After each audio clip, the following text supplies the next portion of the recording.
Un document assez riche qui nous a été transmis s'adresse un panorama des activités récentes dans plusieurs maisons familiales rurales, les MFR, sur le territoire Loire-Auvergne. Bonjour. Oui, un document très intéressant qui montre bien leur dynamisme.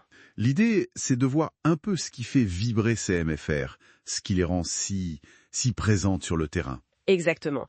Et ce document, il illustre parfaitement leur pédagogie. L'alternance, bien sûr, c'est leur marque de fabrique, un lien très fort au local, mais aussi, on le voit bien là, une vraie ouverture sur le monde. C'est ça qui est frappant, cette diversité. Oui, ça donne un bon aperçu de la richesse de leur projet, vraiment. Alors, commençons peut-être par cette dimension internationale. Le document mentionne la MFR d'Escurolles. Ah oui, Escurolles, vrai. Ils ont eu la visite d'un directeur de MFR du Cameroun. C'est un bel exemple d'échange de pratiques. Et, plus inattendu, une victoire au concours d'Ashvar. C'est quoi l'Ashvar, déjà? C'est une sorte de condiment, une spécialité des Balkans à base de poivrons. Et oui, les administratrices d'Escurolles ont gagné ce concours pendant les 10 ans des MFR en Bosnie. Incroyable. Ça montre une ouverture assez large. Tout à fait. Et ces échanges, ils sont pas isolés. La MFR de Vernines, par exemple, a monté une mobilité Erasmus pour 19 jeunes. Ah oui, Erasmus, le programme européen. C'est ça. Ils sont partis au Togo pour des stages dans des structures sanitaires et sociales. Très concret comme expérience. Et il y a d'autres exemples de ce type? Oui. La MFR de Sainte-Florine, elle, a organisé un voyage en Italie pour 24 élèves. C'était un échange culturel et pédagogique avec un lycée artistique là-bas. Italie, Togo. Ça voyageait, hein. Et on peut ajouter la MFR de Saint-Germain-l'Espinasse. Eux aussi ont mené un projet au Togo, un mélange d'action humanitaire et de découverte culturelle. D'accord. Donc, un pied bien ancré dans le local et l'autre qui explore le monde. Justement, ce côté local, comment il se manifeste au quotidien? Oh, de plein de façons. Prenez la MFR de Marcollès, déjà 100% de réussite aux examens cette année. Ah ouais, quand même. Chapeau. Oui, c'est une belle fierté pour eux et pour le territoire. Et les mêmes élèves, on les a vus très actifs au Festival des Bœufs Gras. C'est ça l'implication locale. On voit bien le lien. Ou encore à Saint-Léopard d'Indogie. Là, ce sont les jeunes en CAPA, le CAPA agricole, Oui. qui ont mis la main à la pâte pour la commune. Ils ont réalisé une superbe fresque pour l'école maternelle du village. C'est sympa ça, hein. Très concret. Oui, c'est ce lien direct avec la communauté qui est important. Et ça peut être aussi intergénérationnel. C'est-à-dire?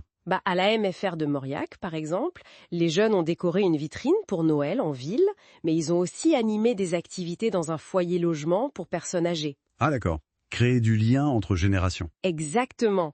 Et à Maringues, ils ont fait un très beau projet, hier et aujourd'hui. Ça a connecté les élèves et les résidents d'un EHPAD autour d'un livre de souvenirs qu'ils ont créé ensemble.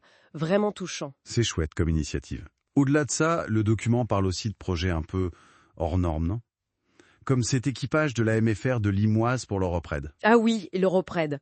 Alors ça, c'est une aventure.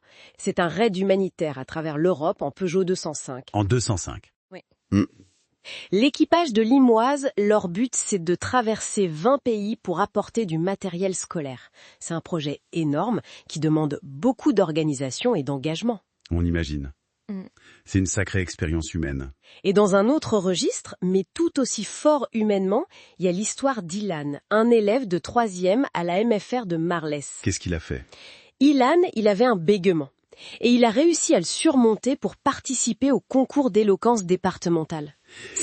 Ça montre aussi l'accompagnement très personnel qu'on peut trouver en MFR. C'est clair que ça va au-delà de la simple formation. Et les bâtiments, les infrastructures, ça bouge aussi? Oui, ça bouge pas mal. Plusieurs MFR ont fait des travaux. À Saligny-sur-Roudon, ils ont terminé un agrandissement, rénové des chambres aussi. Pour mieux accueillir les jeunes, j'imagine. C'est ça. La MFR du Forez, elle, a inauguré un réfectoire plus grand avec un self. Plus moderne, plus pratique. D'accord. À Saint-Chamond, c'est un gros chantier qui est en cours. Ils construisent un nouvel internat, un plateau technique. Ça devrait être prêt pour 2025. Des investissements importants donc. Oui. Et on peut citer aussi Saint-Étienne, qui a aménagé un appartement pédagogique hyper réaliste pour les formations service aux personnes, ou Montbrison-Allard, qui a réorganisé ses pôles administratifs et pédagogiques. Tout ça, c'est pour améliorer le cadre de vie et d'apprentissage. Et côté pédagogie pure, côté formation, Il y a des nouveautés? Tout à fait. La MFR de Saint-Floud, par exemple, a lancé 2 nouvelles formations. Un CAP AEPE pour la petite enfance. Oui, accompagnant éducatif petite enfance. Exactement. Et un CS, un certificat de spécialisation pour l'éducation et le travail des jeunes équidés. Des formations pointues qui répondent à des besoins locaux. Bien ciblé donc. Voilà. Et à Gels, la MFR a vu ses effectifs grimper de 40%. Du coup, ils ont mis en place des parcours de découverte des métiers pour les plus jeunes, pour les aider à s'orienter. Une belle dynamique à Gels aussi. Bon, on arrive à la fin de ce tour d'horizon. Le document mentionne aussi des partenariats. Oui, et certains sont assez originaux. MFR du Parc, par exemple, elle travaille avec le château de Goutlas Ah oui, sur quoi? sur un chantier d'application.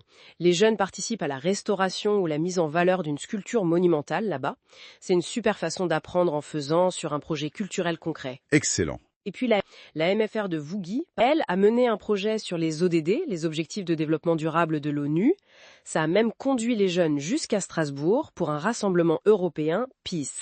Donc, même dans les partenariats, on retrouve cette ouverture. Bon, si on essaie de faire une petite synthèse de tout ça. Ce qui frappe, je trouve, c'est vraiment cette énergie, une capacité à tisser des liens entre la formation, le métier, le territoire, l'international, et puis l'humain, quoi. Oui, c'est ça. Ancrage local et ouverture, expérience concrète. C'est exactement ça. Je crois que la force, telle qu'elle ressort de ce document, c'est cette combinaison. Un socle local très solide qui permet ensuite de se projeter vers des expériences hyper variées, que ce soit à l'étranger, dans la culture, entre générations, dans la solidarité. Tout en mettant l'accent sur le développement pro et perso. Voilà. C'est autant le savoir-faire que le savoir-être qui est visé, l'épanouissement global du jeune. Du coup, ça soulève une question, pour finir, peut-être. En quoi est-ce que cette approche, cette immersion dans des expériences aussi concrètes et multiples qu'on vient de voir, ça prépare différemment les jeunes aux défis de demain? Surtout si on compare à des parcours peut-être plus classiques, plus théoriques. C'est une excellente question de réflexion, en effet.